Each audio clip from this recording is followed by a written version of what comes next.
Olá, tudo bem? Você já teve a impressão de, quando você efetua a leitura de um texto bíblico, você, na sequência, não entender o porquê dos desígnios, o porquê das observações, o porquê dos resultados que Deus operou na vida daquela pessoa, quando aparentemente ele estava ali cumprindo os desejos do Senhor? Pois é, lá no livro de Daniel, capítulo 4, por intermédio do rei Nabucodonosor, parece-nos algo semelhante. E eu queria hoje meditar com você rapidamente em Daniel 4, de 1 a 8, essas coisas que ali nos parecem estranhas, mas nós vamos ver o quanto que nós precisamos, o quanto que o rei Nabucodonosor fez equivocadamente, o quanto que nós muitas vezes também estamos fazendo e precisamos reiterar os nossos caminhos. O texto bíblico diz assim, Daniel 4, de 1 a 8, Nabucodonosor, rei a todos os povos, nações e línguas que moram em toda a terra, paz vos seja multiplicada. Pareceu-me bem fazer conhecidos os sinais e maravilhas que Deus, o Altíssimo, tem feito para comigo. Quão grandes são os seus sinais e quão poderosas as suas maravilhas. O seu reino é um reino sempre eterno e o seu domínio de geração em geração. Eu, Nabucodonosor, estava sossegado em minha casa e próspero no meu palácio. Tive um sonho que me espantou e, estando eu na minha cama, as imaginações e as visões da minha cabeça me turbaram. Por isso, expedi um decreto para que fossem introduzidos à minha presença todos os sábios da Babilônia, para que me fizessem saber a interpretação do sonho. Então entraram os magos, os astrólogos, os caldeus, os adivinhadores, e eu contei o sonho diante deles, mas não me fizeram saber a sua interpretação.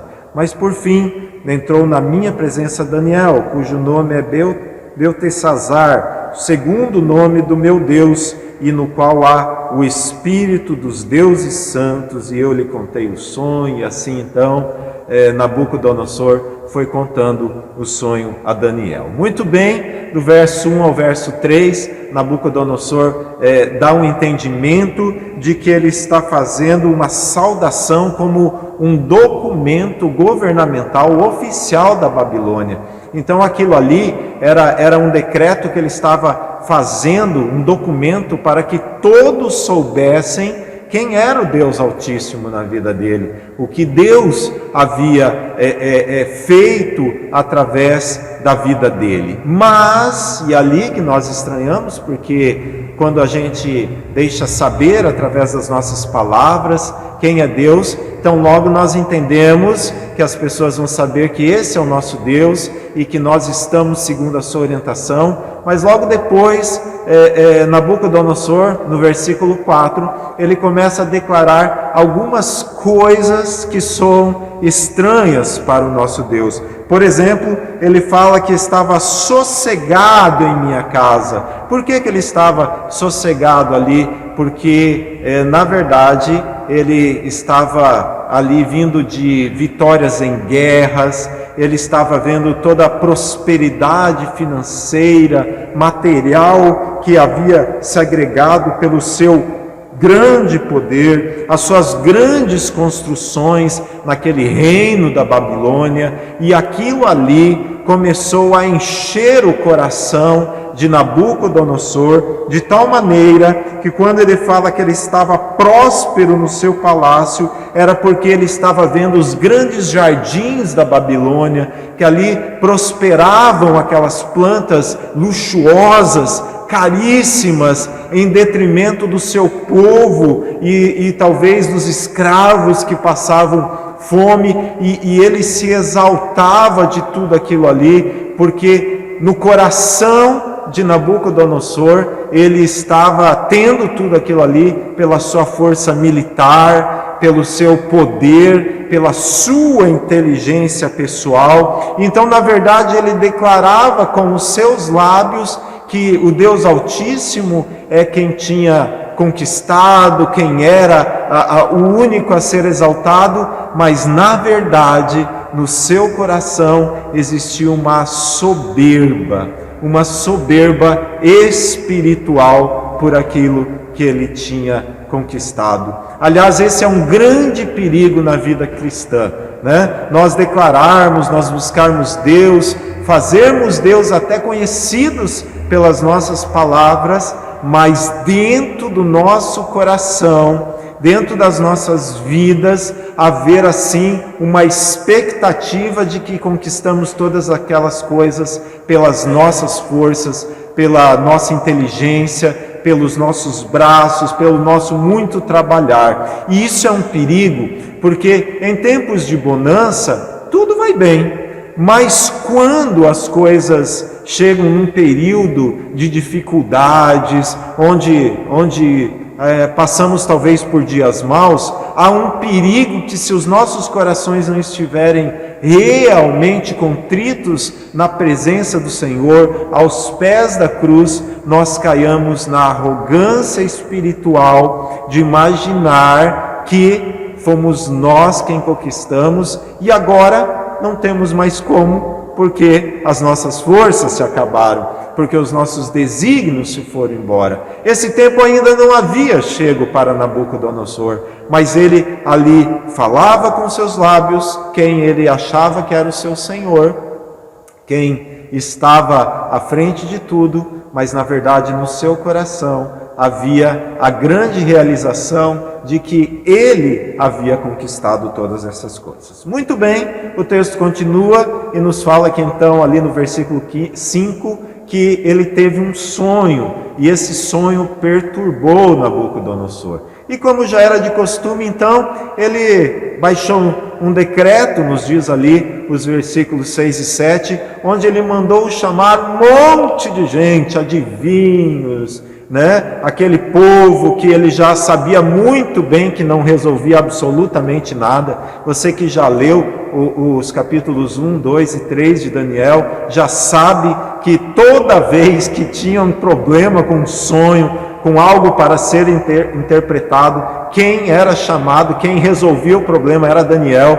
E eu, lendo isso, eu não entendi por que é que Nabucodonosor, depois de tantas experiências positivas com Daniel, chama ainda primeiro aqueles outros que nada resolvem, né? Como aqueles dias que nós estamos precisando de um aconselhamento, estamos em dúvida sobre alguma coisa, tivemos um sonho, tivemos uma situação ruim, e aí nós, com medo de que algo seja ali falado da verdade daquilo que é de Deus para a nossa vida, nós chamamos pessoas que nada vão resolver, pessoas que na verdade tem algo a perder conosco, se caso nos falarem a verdade, e nós muitas vezes sossegamos, nos agradamos de sermos enganados, de pessoas que só vão falar aquilo que é bom para nós.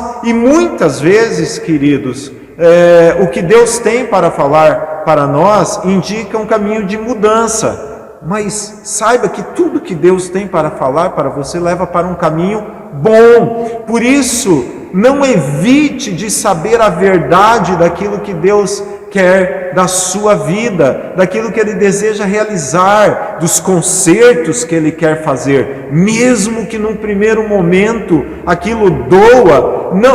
Não se converta, não se acomode de chamar ou de estar ao redor apenas de pessoas que passam a mão nas suas falhas, nos seus problemas, porque eles, sinceramente, não vão resolver o seu problema, não vão. Se você está chamando pessoas assim para lhe aconselhar, eu quero dizer no nome de Jesus que o conselho deles para você não vai ser válido, não vai ser válido. Não quero dizer aqui que você não tenha que ter amigos, não tenha que de repente trocar uma ideia com alguém, mas em sentido espiritual, jamais deixe de procurar a pessoa que realmente é aquela designada por Deus para lhe orientar. Aquele que tem a palavra de Deus para a sua vida. E aí foi isso que Nabucodonosor, no versículo 8,